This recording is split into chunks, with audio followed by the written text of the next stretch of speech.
My husband was away on a business trip when my selfish mother-in-law and sister-in-law stormed into our home with lawyers in tow. "Your husband is dead," they declared coldly.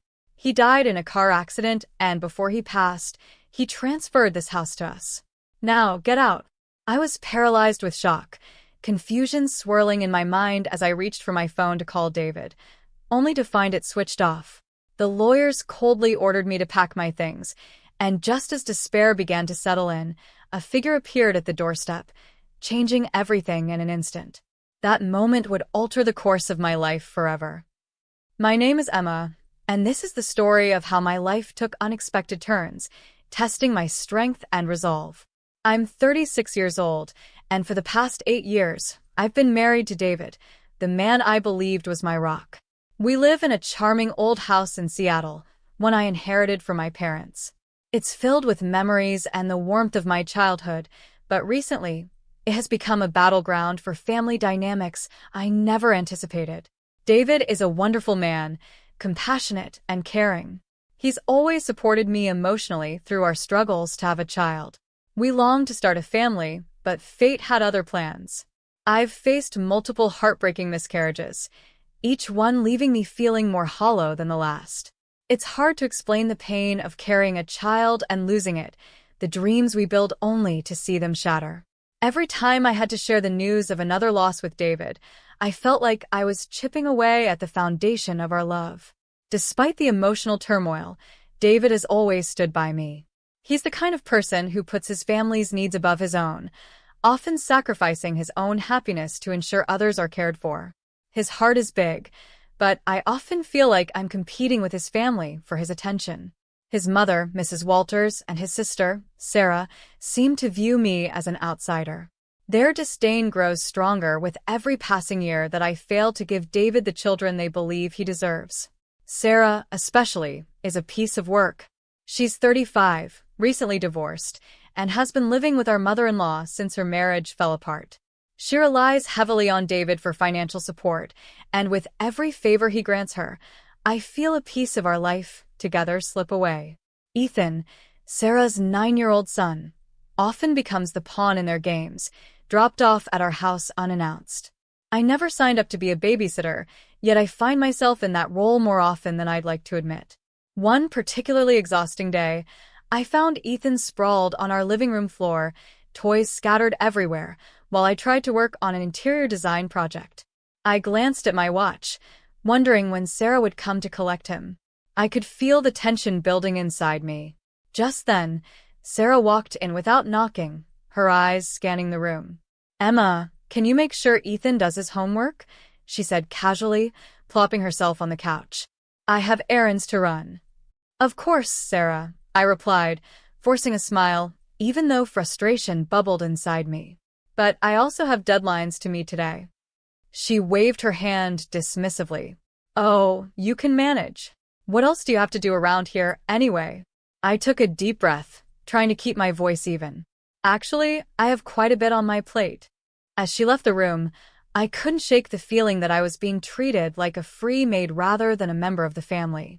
I tried to help Ethan with his homework, but my mind kept drifting to the condescending comments Sarah had thrown my way. David was often oblivious to the tension in our home. He worked long hours, trying to provide for his family, while supporting me emotionally. One evening, after a long day, he finally opened up about his plans. "I've invested $150,000 into a new tech project," he announced, excitement bubbling in his voice. "I really think it's going to pay off, but I'll need to cut back on helping my family for a while." My heart sank at his words. Mrs. Walters and Sarah had always relied on him financially, and I could already envision the fallout. When David shared the news, I noticed a shadow cross Mrs. Walters' face, and Sarah dropped her fork mid-bite. "What do you mean, cut back?" Mrs. Walters demanded, her voice dripping with disapproval. "We depend on you, David." "I know, but Emma and I need to plan for our future, too," he replied, his voice steady but gentle. Once David left for work the next morning, Mrs. Walters pulled me aside.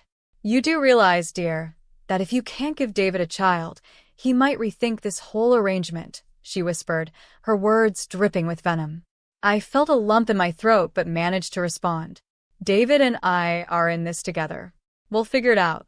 As they drove away, I stood in the doorway, watching them go, feeling the weight of their expectations crushing me. My home, once a sanctuary filled with love, had transformed into a place where betrayal and resentment lurked in the corners. Days turned into weeks, and the tension at home continued to grow. Sarah and Mrs. Walters became more demanding, and their subtle digs at my inability to conceive cut deeper than any knife. I felt like a ghost in my own life, haunted by their unspoken judgments. One afternoon, as I brewed coffee, I found myself staring out the window, lost in thought. My phone buzzed, breaking my reverie. It was a message from David saying he had to go on a business trip for a few days. While he was away, I hoped to find a moment of peace to collect my thoughts. But peace was a luxury I could not afford. That very night, as I sat in silence, I felt the world around me closing in. Little did I know that the true storm was yet to come, and it would shatter everything I thought I knew about my marriage and the people I trusted most. Little did I know, while David was away, Sarah and Mrs. Walters were concocting a plan that would turn my life upside down. As the days passed, I felt the weight of impending betrayal, and it loomed over me like a dark cloud, ready to burst. David was away on his business trip for 3 days, and each day felt like an eternity. I tried to occupy myself with work, but my thoughts kept drifting back to Sarah and Mrs. Walters. The atmosphere in the house felt heavy, as if the walls were closing in on me. I knew they were up to something. I could feel it in my bones. On the second day, just as I was finishing up a project, I received an unexpected visitor. Sarah knocked on the door, her face painted with a sly smile that sent a shiver down my spine. "Emma, I thought I'd drop by to see how you're doing. You know, it must be lonely here without David," she said, her tone sugary sweet. "Yeah, it's quiet," I replied cautiously, trying to gauge her intentions. "Mind if I come in? I have a few things I want to discuss," she said, stepping inside before I could respond. I gestured for her to take a seat, but she opted to lean against the counter, her posture relaxed yet calculating.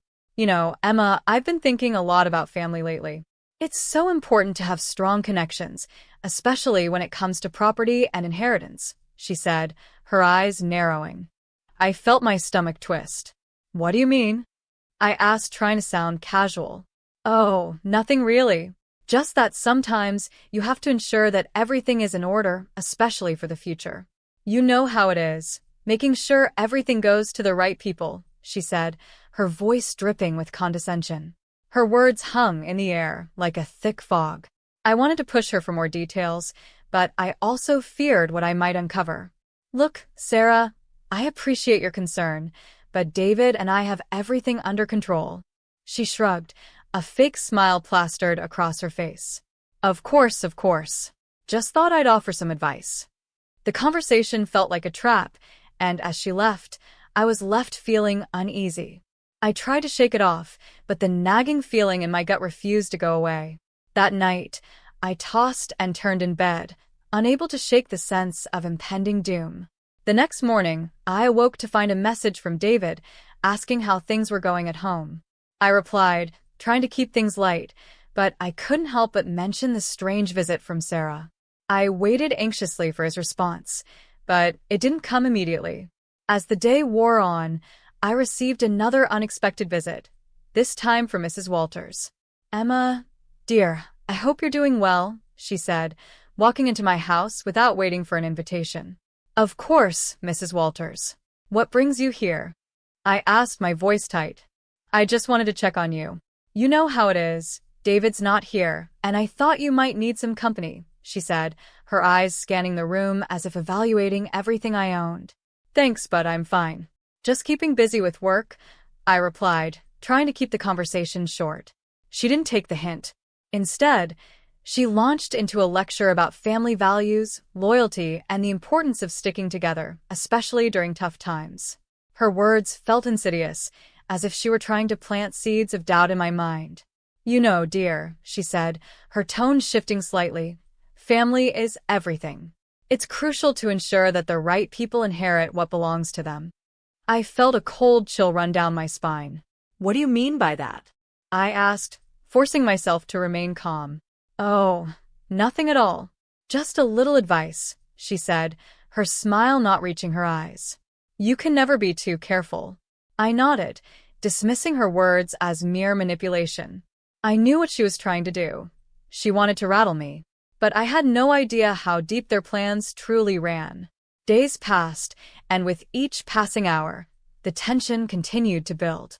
David returned home late on the fourth day, exhausted but relieved to be back. How did everything go? He asked, wrapping his arms around me. It was fine, but there were a couple of strange visits from Sarah and your mother, I confessed, trying to keep my tone light. Strange how, he pressed, concern etched on his face. They seemed unusually interested in our future and what it means for family, I said, watching his expression change. David sighed, rubbing the back of his neck. They can be overbearing sometimes, but don't worry about them. We're building our life together, and that's what matters. But deep down, I couldn't shake the feeling that something was terribly wrong. Just when I thought I could breathe a sigh of relief, the front door swung open, and I was greeted by an unexpected sight. Sarah and Mrs. Walters standing there with a group of lawyers, their expressions filled with determination.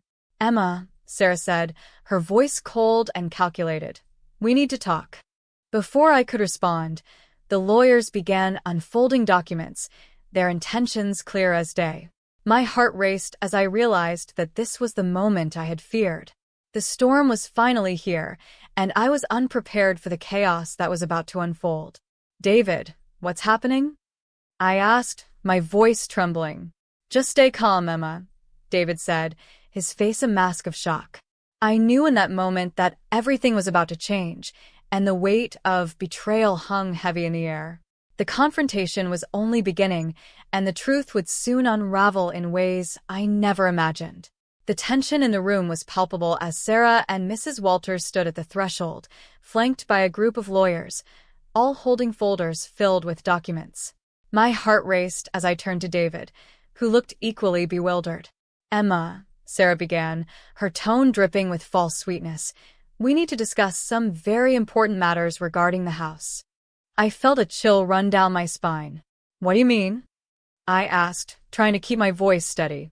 The lawyer stepped forward, clearing his throat.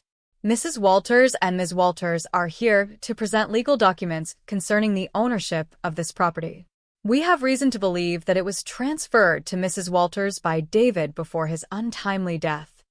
What? I gasped, unable to process what was happening. David is not dead.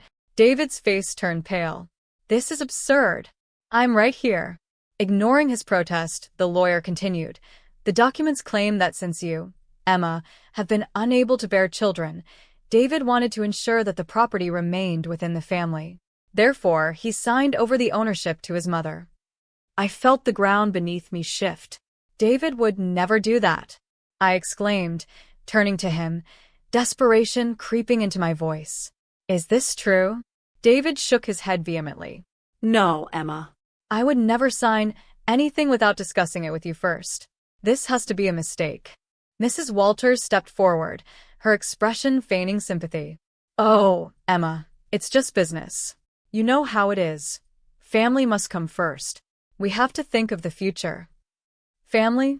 I cried out, my voice rising. You've always treated me like an outsider. You never cared about us until now. Enough, Sarah snapped. This is not about your feelings. It's about what's rightfully ours. You need to step aside. My world felt like it was crashing down around me. I couldn't believe this was happening. I had always feared that their disdain for me would lead to something like this, but I never thought they would go this far. The lawyers began to sift through the documents, and I could feel the walls closing in on me. Just when I thought I couldn't take it anymore, David stepped forward, his voice firm and resolute. You both think you can just waltz in here and take what's mine? You've underestimated me, and you've underestimated Emma. The tension in the room crackled as he pulled out his phone, quickly scrolling through his messages. I have proof. I've been recording conversations since I suspected something was off with you two. What are you talking about? Sarah asked, her facade cracking. David's voice grew stronger as he said, I know about the plans you made while I was gone. I know you were plotting to take this house and my assets." Mrs. Walters's face flushed with anger, and she stepped closer to David. "You have no right to speak to your mother that way. You're being dramatic." "Dramatic," he replied, incredulous. "You and Sarah are the ones who've plotted behind my back. I'm not going to let you manipulate me any longer." As he revealed the recordings, I listened, heart pounding, as their voices echoed in the room. I felt sick as I heard them conspiring about how to take advantage of my inability to have children, how they could convince me that David didn't want me anymore. "No," I gasped, tears welling in my eyes. I felt a mix of betrayal and anger toward both David's mother and sister. With every recorded conversation played, Mrs. Walters and Sarah's faces grew pale, and the smug confidence they had entered with began to fade. "This isn't over, David," Sarah hissed, her voice low and threatening. "You'll regret this." But before I could respond, David had already dialed the police. "I want to press charges for fraud and conspiracy," he said firmly, his voice steady. As the sirens approached, Mrs. Walters turned to me with a desperate look in her eyes. "Emma, please, don't let this happen. Your family. We can work this out." "Family?" I shot back, feeling empowered. "You've never treated me like family. You wanted to take everything from me." "I'm not backing down." The doorbell rang, and in rushed the police officers. "We received a report of a disturbance." "What's going on here?" one officer asked, surveying the tense scene. David stepped forward, pointing at Mrs. Walters and Sarah. "They've been trying to fraudulently take my property and assets. They've conspired against me and my wife." The officers quickly assessed the situation, and as they began to gather information, I felt a wave of relief wash over me. The truth was coming to light, and for the first time, I felt like I was standing on solid ground. As the officers began to handcuff Sarah and Mrs. Walters, their faces twisted in shock and anger, I couldn't help but feel a mixture of fear and exhilaration. The battle was far from over, but I had taken the first step toward reclaiming my life. With David by my side, I realized I was ready to fight back. This was no longer just about a house. It was about our future, our love, and the truth that would set us free. As the police officers led Sarah and Mrs. Walters away, I felt a mix of emotions swirling inside me: relief, anger, and a sense of newfound strength. David stood beside me, his expression a mixture of determination and concern. "Are you okay, Emma?" he asked softly, his hand resting on my shoulder. "I will be," I replied, taking a deep breath. "I just can't believe how far they went to try and take everything from us." David nodded, his jaw set in resolve. "We'll get through this together. You and I against the world, remember?"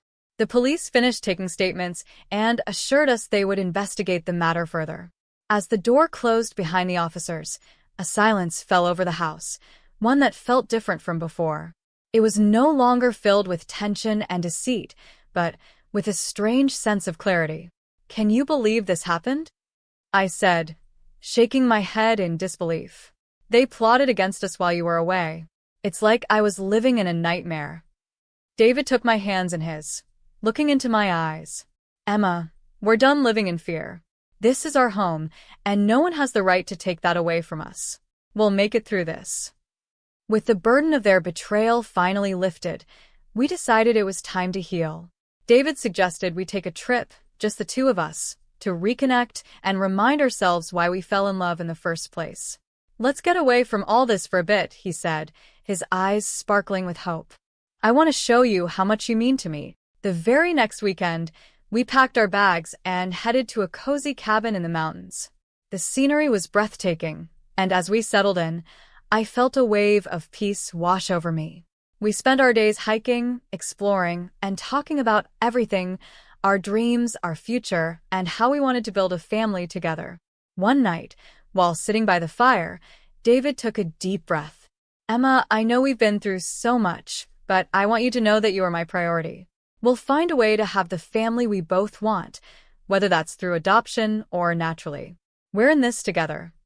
Tears filled my eyes as I leaned against him, feeling the warmth of his love envelop me. "I can't wait for our future, David." I finally feel like we can build something without their shadows looming over us. After our trip, we returned home with a renewed sense of purpose.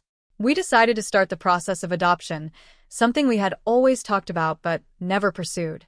It felt like the right step forward, a way to fill our home with love and laughter, regardless of the circumstances we faced. As we settled into this new chapter, I found joy in small things, decorating the house with colors that brought me peace, planning our future, and even the thought of welcoming a child into our lives filled me with excitement. The memory of Sarah and Mrs. Walters faded, replaced by the hope of what was to come. Our life was no longer clouded by betrayal or deceit. Instead, it was brightened by the possibilities that lay ahead. David and I were stronger than ever, ready to embrace our new beginning and all the adventures it would bring. In the end, I realized that sometimes you have to fight for what you love. The experience had changed me, but it also showed me the strength of our bond. As we closed the door on the past, I knew we were ready to face whatever the future held, hand in hand, hearts united, and filled with love.